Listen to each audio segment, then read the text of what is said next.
काय सांगाल तर एकंदरीत सेनेच्या वतीने जाहीर निषेध करत आहात. एकंदरीत बघता 7 दिवस झाले आरोपी फरार होते. कुठंतरी राजकीय वातावरण यामध्ये दिसत असतं, काय वाटतंय?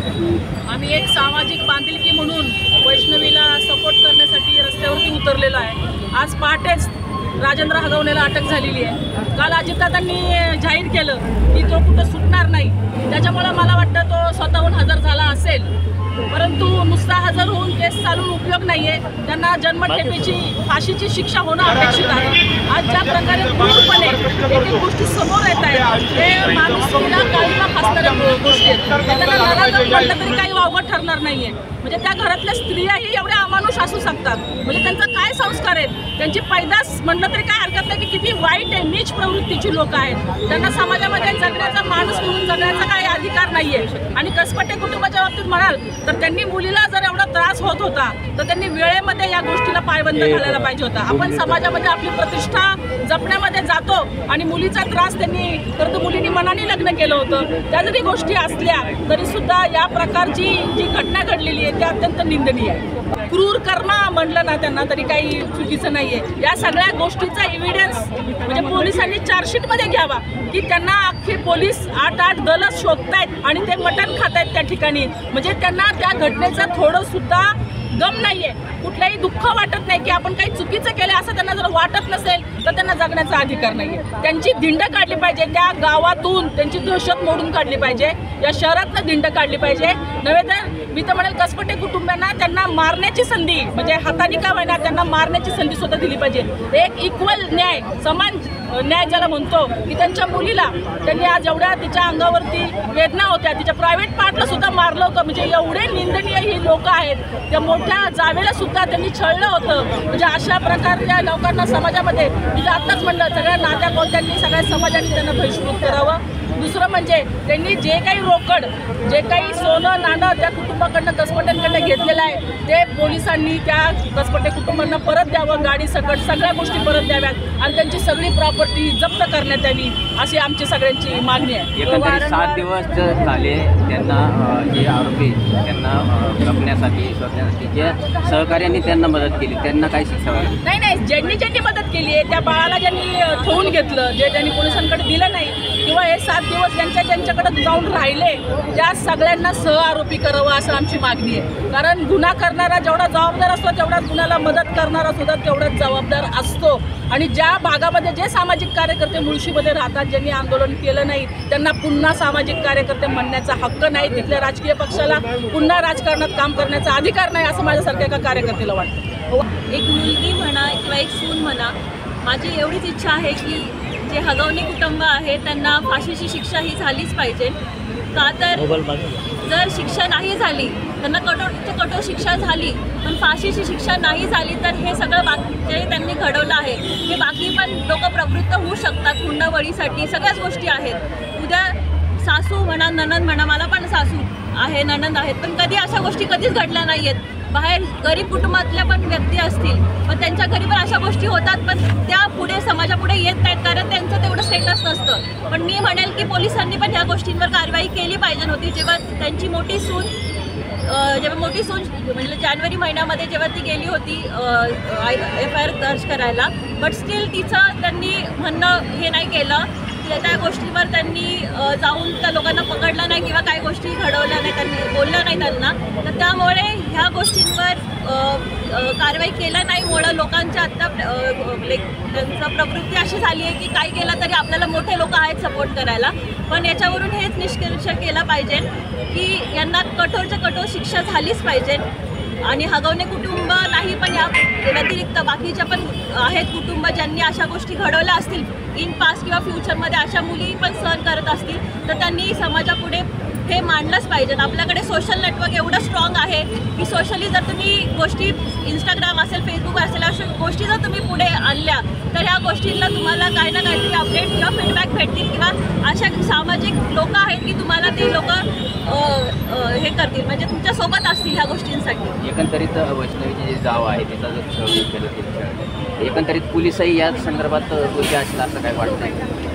मला असं वाटतंय पोलिसांवर नाही, पण पोलिसांनी ॲक्च्युली तिचा FIR दर्ज करायला पाहिजे होता आणि त्याच्यावर त्यांनी तिच्या तिच्या घरच्यांनी आणि त्यांनी सगळ्यांनी मिळून त्याच्या घरी ॲटलिस्ट जाऊन चौकशी केली पाहिजे होती, तिला न्याय द्यायला पाहिजे होता. जर असं केलं असतं तर आज वैष्णवीचं हे हाल झालं नसतं किंवा तिला अशा प्रवृत्त गोष्ट करायला लागलं नसतं, मला असं वाटतं.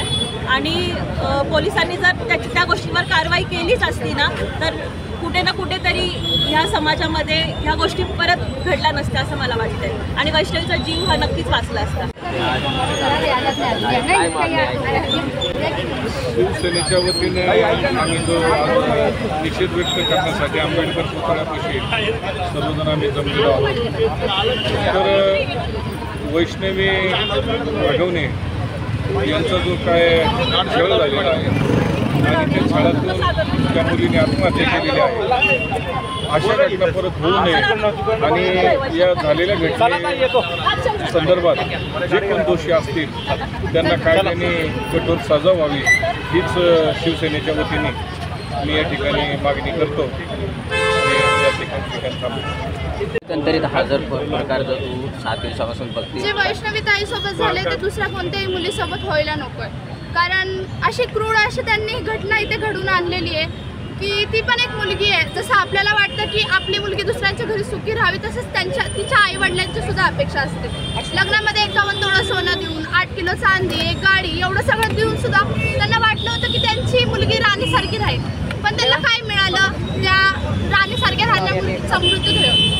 तर त्यांनी काय केलंय म्हणजे नाही का, त्याचे बाळ आहे त्याला त्याच्या आईपासून दूर केलं ह्या लोकांनी. माझी अशी विनंती आहे की त्या लोकांना खूप कठोर शिक्षा अशी मिळावी.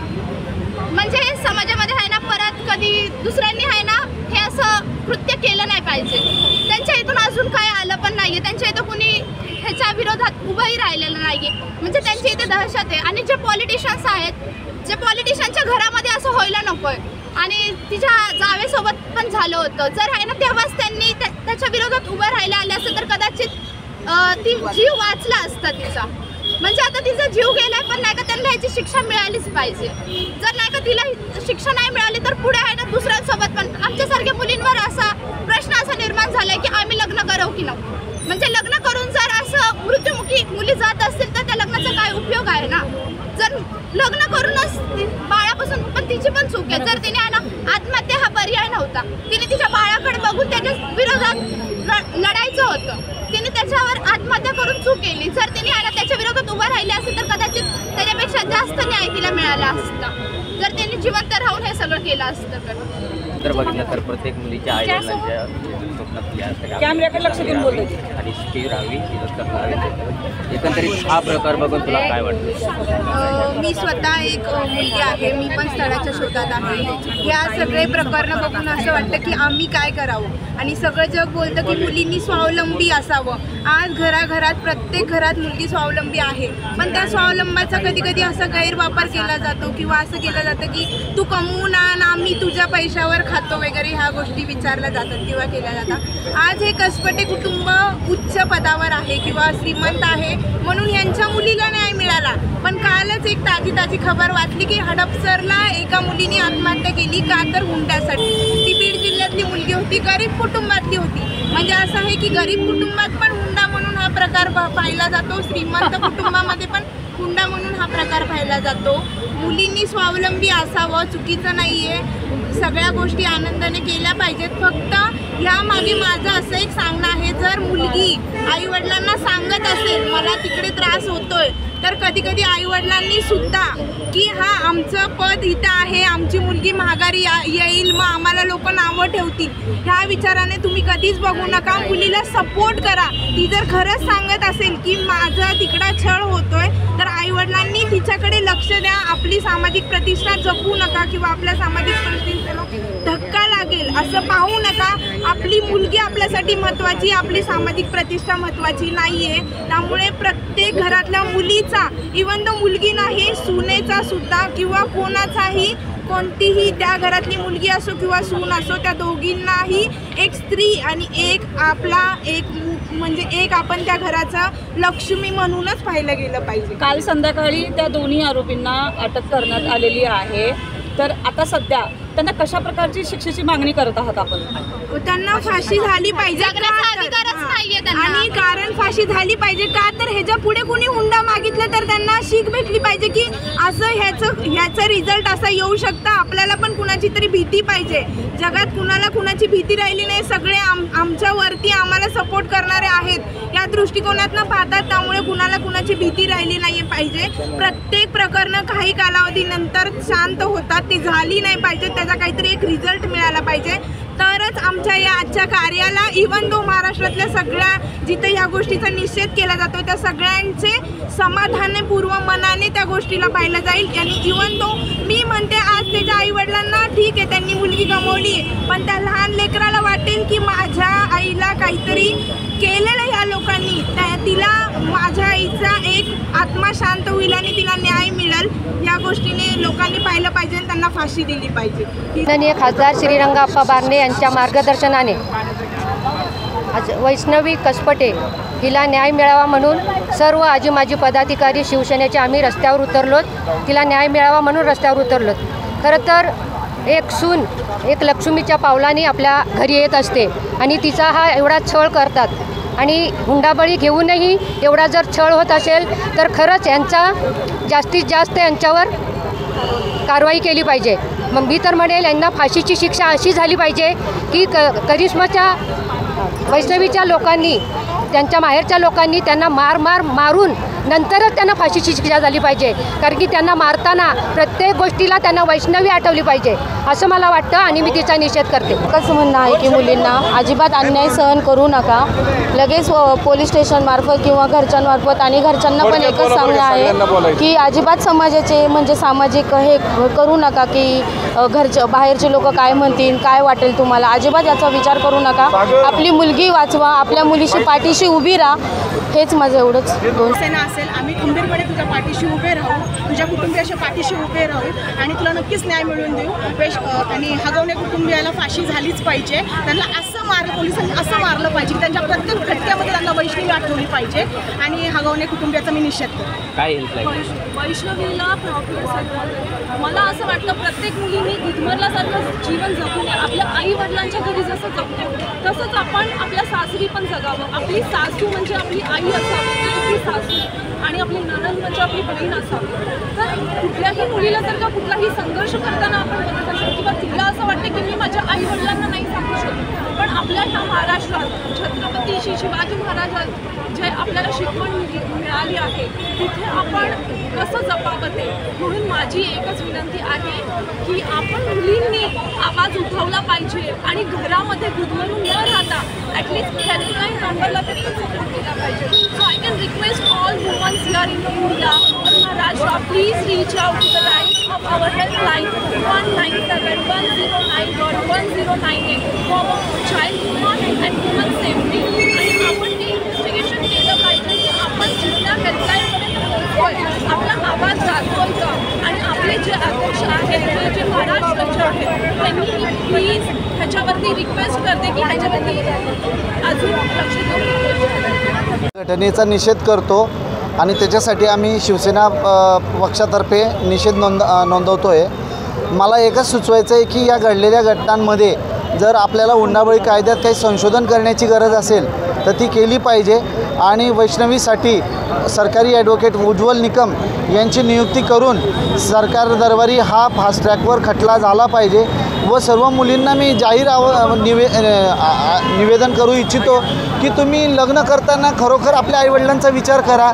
आपण कुणाशी लग्न करतो आहे त्या मुलाचा त्याच्या परिवाराची पार्श्वभूमी बघा आणि त्याच्यानुसार योग्य निर्णय घ्या. कारण तुमचा एक चुकलेला निर्णय हा तुमच्या परिवाराला समाजाला या सर्वांना घातक ठरू शकतो. हेच आपल्याला या वैष्णवीच्या बाबतीत बघायला मिळालं आहे. आणि तिने तिच्या लहान मुलाचा देखील विचार करायला पाहिजे होता व तिने हा चुकीचा निर्णय घेण्यापूर्वी आपल्या आईवडिलांशी विचार परामर्श करून हा निर्णय टाळायला हवा होता व या लढ्याला तोंड द्यायला हवं होतं.